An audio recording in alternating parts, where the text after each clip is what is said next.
자, 우리 오늘 함께 하나님의 말씀 보겠습니다. 히브리서 11장 31절 말씀 보도록 하겠습니다. 우리 한 절이니까 같이 한 목소리로 봉독하겠습니다. 시작. 믿음으로 창녀 라합은 정탐꾼들을 평안히 받아들였고 믿지 않는 자들과 함께 멸망당하지 아니하였느니라. 아멘. 기도하겠습니다. 하나님, 이 시간 말씀을 듣는 시간이 되었습니다. 연약하고 부족한 종의 입술을 통해 하나님의 말씀을 올바르게 전할 수 있도록 도와주시고 말씀을 듣고 우리의 삶이 변화되는 복된 시간 되게 하여 주옵소서. 예수 그리스도의 이름으로 기도합니다. 아멘. 자, 오늘은 믿음으로 은혜를 입은 창녀 라합이라는 제목으로 함께 말씀을 나누겠습니다. 여러분, 오늘 본문의 말씀에 보면은 믿음으로 창녀 라합은 이렇게 나옵니다. 아니, 우리 히브리서 11장은 믿음의 사람들의 내용에 대해서, 좋은 평판을 가진 사람들의 내용에 대해서 이제 기록한 장이잖아요. 우리 앞부분에 아벨이라든가 에녹이라든가 그리고 노아라든가 아브라함이라든가 사라라든가 그리고 또 모세라든가 그리고 여호수아라든가 이런 사람들의 믿음은 대단한 믿음입니다. 여리고 성을 무너뜨렸던 것은 결국 여호수아의 지도력, 하나님 말씀에 순종해서 여리고 성을 무너뜨렸던 그 내용을 우리가 지난주에 함께 살펴보았잖아요. 그러니까 이런 인물들은 이스라엘 역사 속에서도 지금도 모세라든가 다윗이라든가, 다윗은 정말 없었죠. 누굽니까? 노아라든가 아브라함이라든가 참 인정을 받는 사람들이에요. 그런데 갑자기 31절에 들어와서 믿음으로 창녀 라합은 이렇게 나옵니다. 창녀, 여러분 알죠? 기생을 말합니다. 라합이라는 이 창녀가 이 믿음의 반열에서 올렸다는 것은 놀라운 일이죠. 여기에서 우리에게는 큰 은혜가 되고 우리에게 복이 되는 말씀이라는 걸 우리가 알 수 있습니다. 그러면 믿음으로 창녀 라합은 어떻게 했기에 하나님께서 이렇게 히브리서 11장 명예의 전당에 기록될 수 있도록 했는가? 우리가 한번 살펴보기를 원합니다. 여기에 보면은 정탐꾼들을 평안히 받아들였고 믿지 않는 자들과 함께 멸망당하지 아니하였다, 이렇게 말씀하죠. 그러면 이 말씀의 배경을 이해하기 위해서는 우리가 여호수아서에 들어가서 우리가 말씀을 살펴봐야 됩니다. 이 역사적 배경이 담긴 여호수아서 2장에 보면은 나오죠. 또 눈의 아들 여호수아가 은밀히 정탐하려고 시딤에서 두 사람을 보내며 이르되 가서 그 땅 곧 여리고를 살펴보라 하더라. 이에 그들이 가서 라합이라 하는 창녀의 집에 들어가 거기에 묵었더라. 여리고 성을 무너뜨리기 위해서, 여리고 성과 전쟁을 치르기 위해서 여호수아가 정탐꾼 2명을 보냅니다. 여러분, 과거에 40년 전에 모세가 가나안 땅을 정탐하기 위해서 몇 명을 보냅니까? 12명을 보내죠.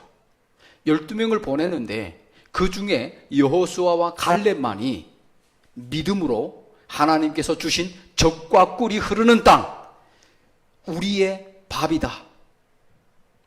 그들은 오히려 믿음으로 그렇게 하나님의 약속을 믿고 이 약속의 땅을 들어가기를 원했죠. 그런데 10명의 정탐꾼은 어떻게 반응합니까?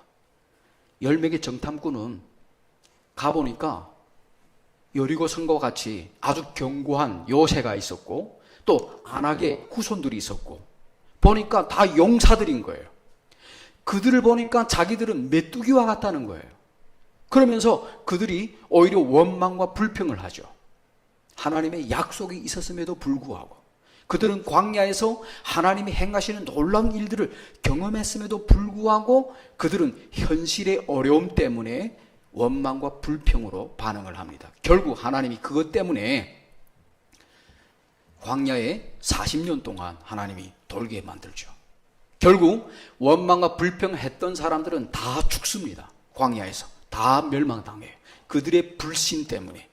하지만 여호수아와 갈렙만이 어떻게 합니까? 약속의 땅에 들어가요. 그 세대에서. 자, 그런데 여호수아가 12명의 정탐꾼을 보내지 않고 2명을 보냅니다. 그러니까 2명을 보내도 사람이 많던 적던 믿음으로 보는가, 그게 중요하거든요. 그래서 하나님이 정말 신실한 정탐꾼 2명을 보냅니다. 결국 이 2명이 여리고로 이제 들어갔는데 누구의 집에 갔습니까? 창녀의 집에 들어갔다는 거예요. 왜냐하면 외부의 사람들이 들락날락하기 가장 쉬운 곳이 어디겠습니까? 기생집이에요. 기생집이란 말이에요. 그래서 창녀 집에 들어갔습니다. 자, 라합이라는 이름은 히브리어로 넓다, 광활하다, 활짝 열린다, 그런 의미를 가지고 있습니다. 이 이름은 흥미로운 신학적 의미를 담고 있습니다. 굳게 닫힌 여리고 도시 안에서 라합은 열린 마음으로 하나님의 증거를 받아들이고 정탐꾼을 숨겨줍니다. 그녀의 이름이 상징하는 열림이 바로 그녀의 믿음의 본질이었습니다. 2장 9절부터 13절의 말씀 보겠습니다. 그래가 그 사람들에게 이르되 주께서 이 땅을 너에게 주신 줄을 내가 아노라. 창녀 라합이 어떤 믿음을 가지고 있습니까? 하나님께서 이 여리고 도시를 너희들에게 줄 것을 알았다는 거예요. 그러면서 하는 말이 너희에 대한 두려움이 우리에게 임하였고 이스라엘 백성들에 대한 두려움이 여리고 도시에 있는 모든 사람에게 임했다는 겁니다. 또 너 때문에 이 땅의 모든 거주민이 기력을 잃었도다. 기력을 잃었다는 건 뭘 말하겠습니까? 쇠약해져서 싸울 힘도 없다는 거예요. 그 정도로 그 두려움에 싸울 것마저도 포기한 상태라는 걸 우리가 알 수 있습니다. 그러면서 이는 너희가 이집트에서 나올 때 주께서 너희를 위하여 홍해의 물을 마르게 하신 일과 너희가 요르단 강 저편에 있는 아모리 족속의 2왕 시온과 옥에게 행한 일, 곧 그들을 완전히 멸한 일을 우리가 들었기 때문이라. 자, 여리고 도시에 있는 사람들이 이스라엘 사람들이 온다는 이 소식을 듣고 기력을 잃었는데 그 이유가 어디에 있었습니까? 40년 전에 하나님께서 이집트에서 노예로 살던 이스라엘 백성들을 하나님이 강한 손으로 이집트를 박살내고 홍해를 가르고 마른 땅같이 걷게 하셨고, 그리고 그 광야에서 아주 그 가나안 사람들도 예를 들면은 이 요르단강 저편에 있는 아모리 족속이라든가 그리고 바산 왕 옥 이런 왕들은 다 싸움을 잘하는 왕들이에요. 그러니까 이런 왕들이 이스라엘과 싸웠다가 완전히 멸망합니다. 그 민수기 이제 21장에 보면 나옵니다. 이런 내용들이. 바산 왕 옥이라든가 그리고 아모리 족속의 왕 시온이 2왕이 다 멸망을 당해요. 그걸 보면서 여리고 도시에 있는 사람들은 다 두려움에 있는 걸 우리가 볼 수 있습니다. 그러면서 이 여인이 고백하는 걸 보면은 우리가 들었기 때문이라. 자, 여러분이 라합이 대략 나이가 어느쯤 되었을까요? 우리가 보면은 이때 젊은 기생은 늙은 여인이 하기 어렵잖아요. 그러니까 젊은 여인입니다. 그리고 기생이라는 직업은 가장 비천한 직업이에요. 먹고 살기 얼마나 어려웠으면 그런 비천한 직업을 가졌겠습니까? 그리고 여러분이 이 여리고 도시에서도 이 라합의 집을 보면은 성벽 위에 삽니다. 성벽에 집이 있는 거예요. 이건 또 우리가 어떤 상황인 걸 우리가 볼 수 있습니까? 그만큼 위험에 노출된 집이에요. 잘 사는 사람일수록 가장 안전한 지대에 자리를 명당에다 터를 잡고 집을 짓지 않겠습니까? 근데 라합은 가장 위험한, 전쟁이 나면 공격을 받을 수 있는 그런 위치에 노출된 그런 가장 가난하고 비천한 상황에 있는 여인이었다는 걸 알 수가 있습니다. 근데 이 여인이 뭘 들었습니까? 40년 전에 하나님께서 행하신 일들을 들은 거예요. 그러면서 오늘 본문이 우리에게 여러 가지 교훈들을 주는데요. 첫 번째는 하나님의 은혜는 누구에게나 열려있다 라는 것을 우리에게 가르쳐 줍니다. 2장 11절 보십시오.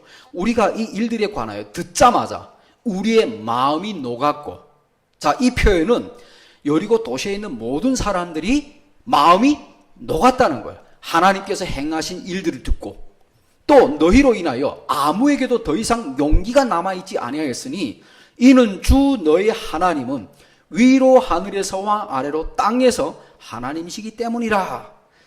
여러분, 이 라합의 믿음은 놀랍습니다. 이스라엘 백성들은 하나님이 함께 동행하면서 많은 기적을 체험했습니다. 그럼에도 불구하고 그들은 믿음이 없었어요. 그런데 라합은 소문만 들었습니다. 소문만 듣고 믿었어요. 그래서 믿음으로 창녀 라합은 이렇게 인정을 받는 거 우리가 알 수 있습니다. 그리고 여리고 도시 안에 있는 모든 사람이 믿었습니까? 아니에요. 창녀 라합이 믿었습니다. 그리고 라합을 통해서 그 가정이 구원을 받죠. 라합의 믿음이 대단하다는 거 우리가 알 수 있습니다. 소문만 듣고 믿은 거예요. 피부로 하나님이 때를 따라서 만나를 공급해 주시고 메추라기를 공급해 주시고 그리고 하나님이 가끔 심판하는 걸 목격했잖아요. 그들이 원망하고 불평할 때 하나님이 어떻게 심판합니까? 불뱀을 통해서, 독사들을 통해서 그들이 물려서 많은 사람이 죽었잖아요.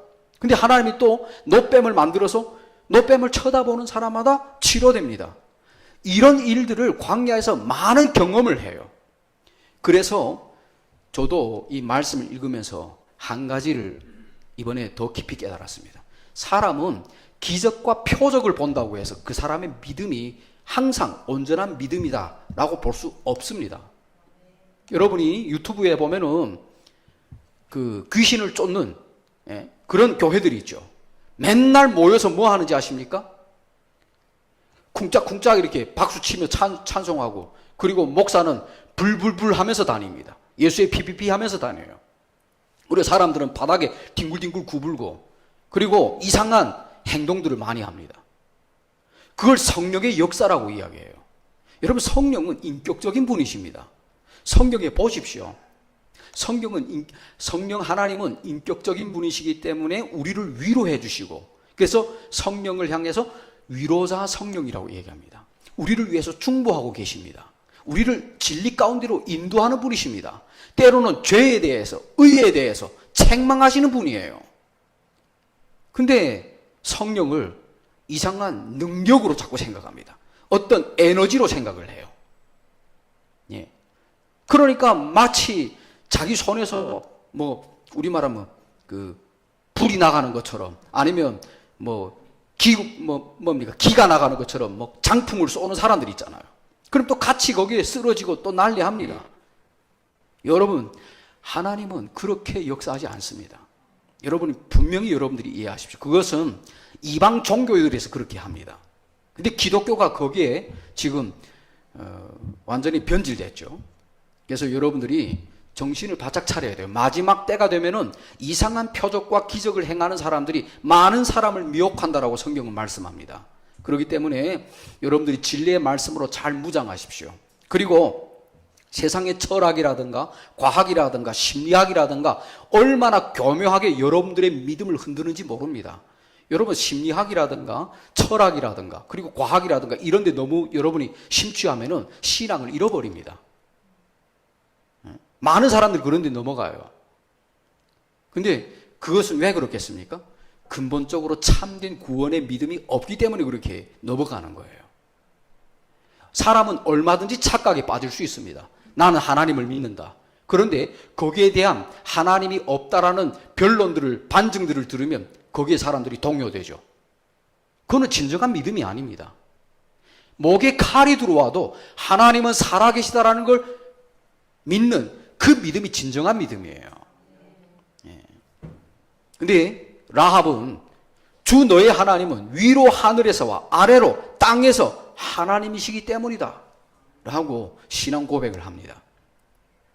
자, 그 다음 12절 13절 보십시오. 그러므로 이제 청하노니 내가 너에게 친절을 베풀었은즉 너희도 내 아버지 집에 친절을 베풀 것을 주를 두고 내게 맹세하고 내게 참된 증표를 주며 또한 내 아버지와 내 어머니와 내 형제들과 내 자매들과 그들에게 속한 모든 자를 구원하여 우리의 생명을 죽음에서 건져내라.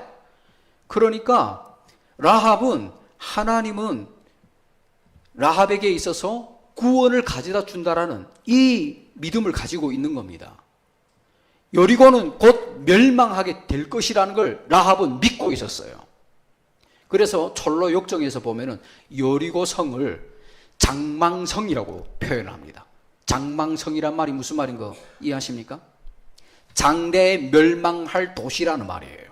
그래서 장망성이라고 표현합니다. 라합이 그걸 안 거예요. 여리고는 희망이 없다. 곧 멸망하게 될 것이다라는 걸 알았습니다. 그래서 라합은 어떻게 합니까? 이스라엘 백성들과 그리고 이스라엘의 하나님을 선택하는 거 우리가 볼 수 있습니다. 자, 여호수아 2장 21절에도 이에 그녀가 이르되 너희 말대로 그렇게 되리라 하더라. 그녀가 그들을 보내어 떠나게 하고 주홍색 줄을 창에 메어두더라. 자, 이거는 무슨 내용이냐면은 이 장의 내용을 우리가 읽어보면은 이 두 정탐꾼이 결국 이 라합과 이제 이야기를 나누면서 앞으로 여리고성이 함락될 때 우리가 이 여리고성을 칠 때 너희를 보호하기 위해서 어떤 증표를 만듭니다. 그게 뭡니까? 홍색줄을 창에다가 메어둡니다. 홍색줄을. 이게 주홍색 이 줄은 예수 그리스도의 십자가의 보혈을 상징합니다. 여러분이 유월절 그 문설주에 바른 피를 의미해요. 예표론적으로 우리가 볼 때 결국 이스라엘이 이제 여리고성을 함락할 때 이 라합의 집만 살아남죠. 여러분이 존 누턴이라는 목사님에 대해서 혹시 아시는 분이 있는지 모르겠습니다. 나 같은 죄인 살리신 이 찬양을 만든 분이에요. 근데 이분이 원래 어떤 사람이냐면은 아주 악질적인 욕쟁이 선장이었습니다. 노예를 전문 실어다가 파는 노예 상인이었어요. 아주 욕을 너무 이렇게 욕을 새롭게 만들어서 욕할 정도로 욕쟁이였다고 합니다. 이분에 대해서 자료들을 보면 결국 이분이 이제 항해를 하다가 큰 이 기후에 이변을 만나 가지고 바다에서 10하루 동안 정말 칠흑같이 그런 폭풍 속에서 이제 묵상하다가 하나님을 만나게 돼요, 이분이. 그리고 이제 거기에서 돌이켜서 나중에 조지 히필드라든가 존 웨슬리라든가 이런 목사님들의 영향을 받고 목사가 됩니다. 이분이 이 많은 찬양을 만들었습니다. 근데 이렇게 하나님은 정말 얼마나 하나님을 모독하고 악한 일들을 했는지, 여러분이 사람을 인신매매로 사람을 팔 정도로 얼마나 악합니까? 아마도 창녀 라합도 이 창녀라는 이 타이틀이 항상 따라다니잖아요. 별명이. 저 사람의 직업은 옛날에 창녀였다. 근데 그 창녀가 하나님의 은혜를 입으니까 하나님이 구원해 주셨고 하나님이 귀하게 쓰는 그릇이 되는 거 우리가 볼 수 있습니다. 존 뉴턴 목사님도 나중에 많은 찬양을 작사 작곡하면서 정말 오늘 여기까지 우리에게 영향을 미치는 그런 아주 유명한 사람이 되었죠. 자, 두 번째는 과거가 사람의 미래를 결정하지 않습니다. 여러분들이 과거에 어떻게 살았는지 여러분이 창녀 라합하고 비교해 보십시오. 창녀처럼 살지는 않았잖아요. 근데 창녀에게도 긍휼을 베푸신 하나님이십니다. 그런 라합도 그 과거에 얽매이지 않고 새로운 삶을 향해서 도전해 나갑니다. 자, 고린도후서 5장 17절에도 이렇게 말씀하죠. 그러므로 만일 누구든지 그리스도 안에 있으면 그는 새로운 피조물이라. 옛 것들은 지나갔으니 보라 모든 것이 새롭게 되었도다. 일부분만 새롭게 되는 게 아니에요. 그리스도 안에 있으면 새로운 삶이 되는 겁니다. 신분의 변화가 일어나요. 전에는 여러분들이 마귀의 지배를 받으며 살았습니다. 그런데 예수 그리스도를 믿는 순간, 그 순간부터는 이제는 내 인생의 주인이 마귀가 아닙니다. 내 자신이 아니에요. 예수 그리스도가 내 인생의 주인이 되는 겁니다. 그래서 새로운 피조물이 된다는 겁니다. 모든 것이 바뀐다는 거예요. 여호수아 6장 25절 보십시오. 여호수아가 창녀 라합과 그녀의 아버지 집안과 그녀에게 속한 모든 것을 구하여 살려주었으므로 그녀가 이날까지 이스라엘 안에 거하였으니 이는 그녀가 여호수아가 여리고를 정탐하려고 보낸 전령들을 숨겨주었기 때문이었더라. 예, 결국 이 사건을 통해서, 전령들을 숨겨준 이 사건을 통해서 라합의 가정은 구원을 받습니다. 하나님의 놀라운 은혜죠. 예, 이게 뭐냐면 믿음으로 행하는 거예요. 왕이 군사들을 보내서 분명히 정탐꾼들이 이 라합의 집에 들어간 걸 보았습니다. 그래서 군대들을 풀어서 이제 이 전령들을 체포하려고 보냈죠. 근데 라합이 어떻게 합니까? 거짓말을 하죠. 예. 그래서 우리 기독교 윤리를 배울 때 거짓말에 대해서 우리 뭐 10계명에 보면은 거짓말에 대해서 뭐라고? 거짓 증언하지 말라. 그러잖아요. 그러니까 이 거짓말에 대해서 논란이 많이 있습니다. 우리가 정말 100% 진실해야 되느냐. 예. 그래서 옛날에 중국에 한국의 목사님이 와서 이제 집회를 하다가 경찰들이, 공안들이 들이닥친 겁니다. 근데 거기에 있는 한 사람이 성경에 거짓 증언하지 말라 했으니까 그 목사님이 숨은 곳을 알려줬답니다. 여러분, 그게 맞습니까? 예. 그러니까 이 기독교 우리 윤리학에서도 이게 막 논란의 주제가 됩니다. 이것도. 그렇다면 거짓말 해야 되느냐? 거짓말은 죄인데. 이러면서 논쟁이 많습니다. 그런데 창녀 라합에 보면은 라합은 어떻게 합니까? 정탐꾼들을, 하나님의 사람들을 숨겨주기 위해서 거짓말을 하죠. 예. 그래서 거짓말 자체가 모든 게 다 나쁘다라고만 보면 그거는 잘못된 생각이에요. 예. 오히려 너무 정직하면은 요즘에는 바보 취급받는 세상이잖아요. 예. 왜냐면은 그 공안이 물어본다고 해서 그렇게 하면 되겠습니까? 옛날에 일제시대에 혁명하는 사람들이 숨었다고 그걸 일일이 다 거짓말하면 안 돼 하고 알려주면 안 되죠. 왜냐하면은 어느 것이 더 악한 것인가 그걸 우리가 알아야 됩니다. 무엇이 더 악인가. 예. 이 세상에는 완전히 선한 걸 우리가 찾을 수 없습니다. 우리 뭐 정치하는 사람들도 보면은 뭐 거기서 다 거기잖아요. 예. 근데 그 사람보다도 저 사람이 더 낫다 이러면 그 사람 찍어주면 돼. 어떻게 우리 알겠습니까? 예. 그러니까 참 이 땅에 살아가는 것 자체가 쉬운 일이 아닙니다. 근데 라합은 이 정탐꾼들을 숨겨줌으로 인해서 그 가정이 구원받는 걸 우리가 알 수 있습니다. 라합도 나름대로 자기의 목숨을 건 시도였습니다. 믿음이 없으면 그렇게 할 수 없는 거예요. 하나님에 대한 믿음이 없으면. 자, 그 다음 세 번째는 참된 믿음은 행동으로 나타난다는 걸 우리가 알 수 있습니다. 자, 야고보서 2장 23절부터 26절에 보면은 이 아브라함과 라합의 대조를 해서 이야기합니다. 여기 보십시오. 23절에 보면 또 아브라함이 하나님을 믿으니 그의 믿음이 그에게로 의로 전가되었느니라 하시는 성경 기록이 성취되었으며 그는 하나님의 친구라 불렸느니라. 그런즉 어떻게 사람이 행위로 의롭게 되고 믿음만으로는 되지 아니하는지 너희가 보느니라. 여러분, 사도 바울은 뭘 가르칩니까? 사도 바울은 우리가 의롭게 되는 것은 행위로 의롭게 되는 게 아니라 오직 믿음으로 의롭게 된다라는 이신칭의 교리를 엄청 강력하게 주장을 했죠. 근데 예수님의 형제 야고보는 뭐라고 이야기합니까? 아브라함이 그의 행함으로 그의 믿음을 증명했다는 겁니다. 그러면서 그런즉 어떻게 사람이 행위로 의롭게 되고 믿음만으로는 되지 아니하는지 너희가 보느니라 하면서 누구의 예를 드냐면은 이 창녀 라합의 예를 듭니다. 25절 보십시오.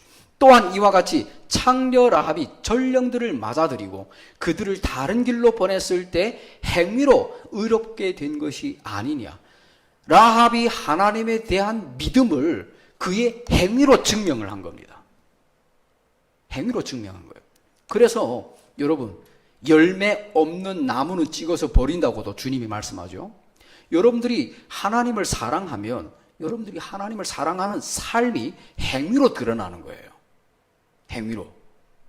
사랑한다 해놓고 여러분 사랑하지 않으면 행위로 그 사람이 사랑하는지 사랑하지 않는지 알 수가 있습니다.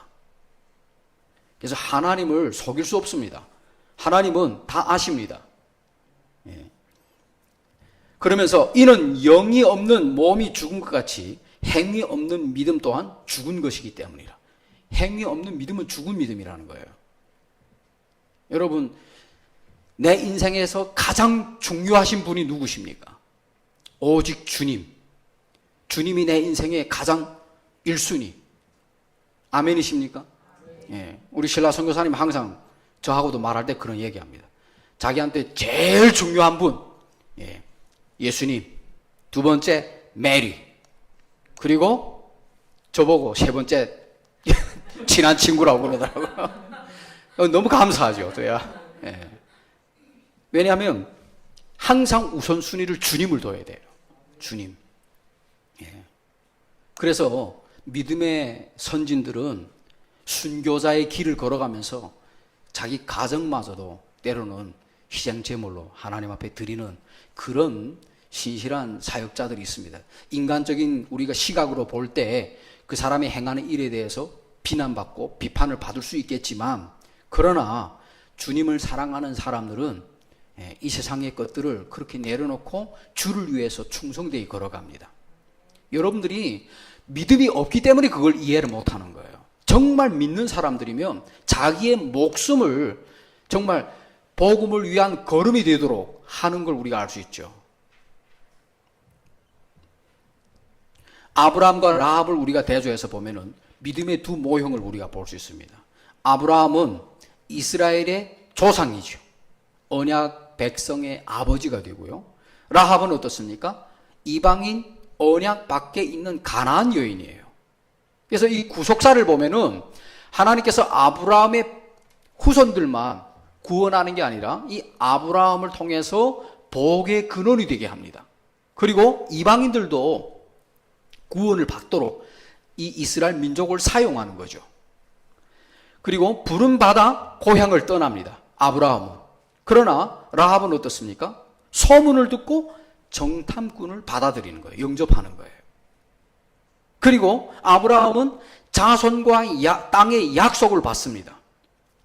라합은 생명과 가족의 보존을 약속받습니다. 그리고 아브라함은 수십 년의 신앙 여정의 길을 걸어갑니다. 그러나 라합은 어떻습니까? 단 하나의 결정적인 순간에 구원을 받죠. 그리고 아브라함은 하나님과의 직접 대화합니다. 친구처럼. 그러나 라합은 간접적으로 만납니다. 소문을 통해서 하나님을 압니다. 그리고 아브라함은 믿음의 조상, 모든 믿는 자의 아버지가 됩니다. 라합은 어떻습니까? 은혜의 증거가 됩니다. 자격 없는 자의 구원을 우리가 볼 수 있습니다. 창녀 라합은 우리가 그 신분을 볼 때 자격이 없죠. 세상에서 볼 때. 그럼에도 불구하고 자격 없는 자에게 하나님이 베풀어 주시는 그 구원을 우리가 볼 수 있습니다. 자, 그리고 마지막 네 번째로는 하나님은 믿는 자를 새롭게 사용하십니다. 우리 마태복음 1장 5절부터 6절에 보면은 살몬은 라합에게서 보아스를 낳고 보아스는 룻에게서 오벳을 낳고 오벳은 이새를 낳고 이새는 다윗왕을 낳고 다윗왕은 우리아의 아내였던 여자에게서 솔로몬을 낳고 이런 내용이 나오죠. 근데 놀라운 사실은 이 마태복음 1장에 보면은 예수님의 족보에 대해서 다루고 있는데요. 아브라함부터 예수님까지의 이 족보를 다룹니다. 그런데 여기에 4명의 여인들이 등장합니다. 4명의 여인들. 제일 처음에 등장하는 여인이 다말이죠. 다말은 어떻게 족보에 오릅니까? 원래는 유다의 며느리예요. 근데 시아버지와 기생으로 이제 가장하고 시아버지와 동침해서 자녀를 낳아서 그 후손을 얻게 되었죠. 그래서 그 유다의 그 족보에 들어갑니다. 다말이. 그리고 또 누가 있습니까? 라합이에요. 라합은 창녀였죠. 근데 이 창녀 라합이 보아스를 통해서 이제 라합이 살몬을 통해서 이제 보아스를 낳습니다. 그래서 어떤 학자들은 성경에는 분명히 없습니다. 살몬이 그 정탐꾼이었다는 그 내용은 없습니다. 2명의 정탐꾼 중에 아마도 1명이 바로 살몬이었을 것이다, 이렇게 많이 해석을 합니다. 왜냐하면 이 창녀 라합과의 만남이 언제 그렇게 쉽게 이루어지겠습니까?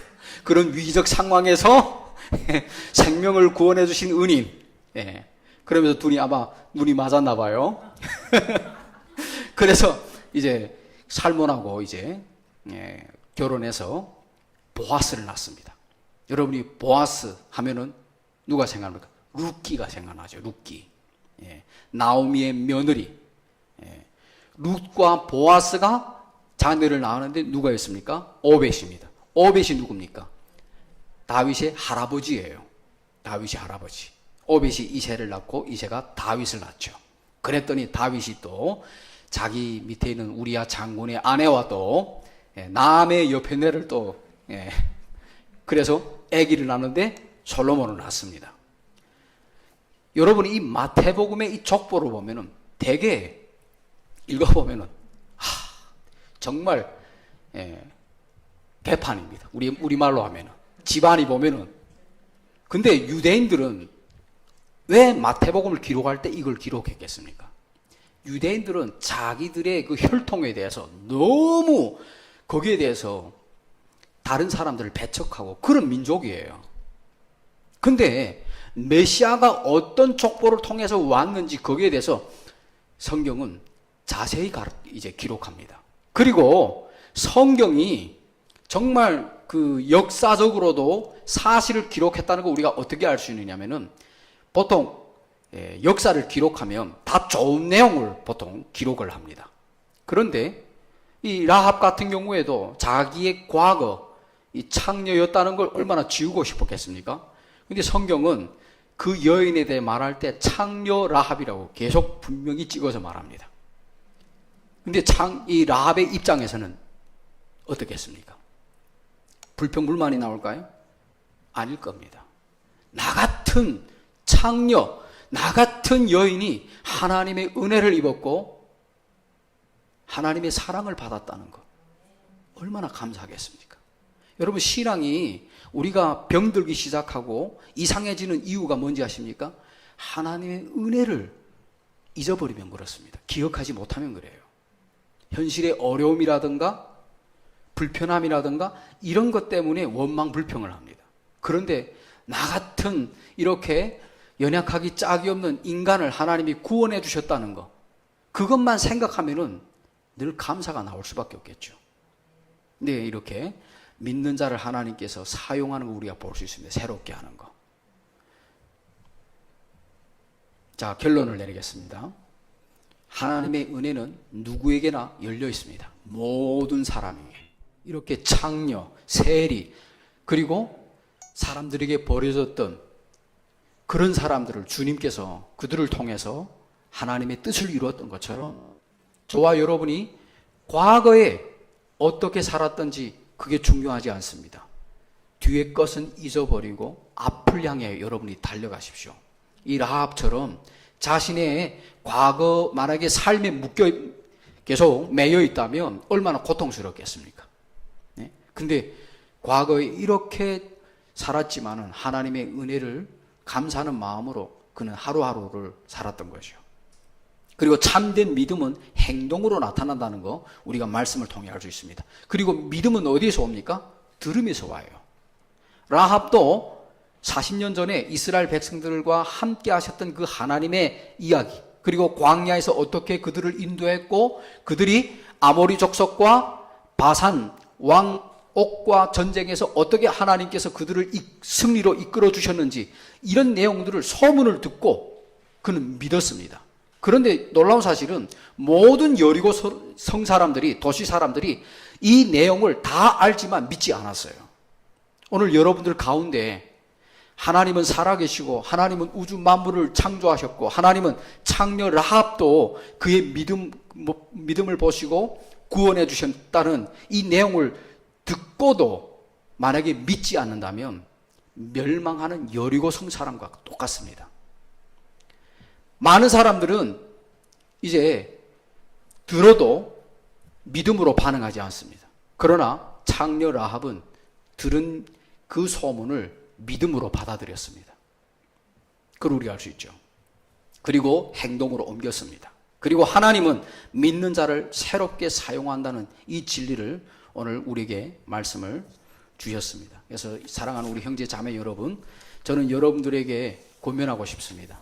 여러분의 삶이 과거에는 어떠했던지 거기에 여러분이 매여 있지 마시고 지금 창녀 라합이 결단하고 주님을 따라갔던 것처럼 저와 여러분이 승리의 길을 향해 전진하는 삶이 되시기를 간절히 소원합니다. 우리 기도하겠습니다.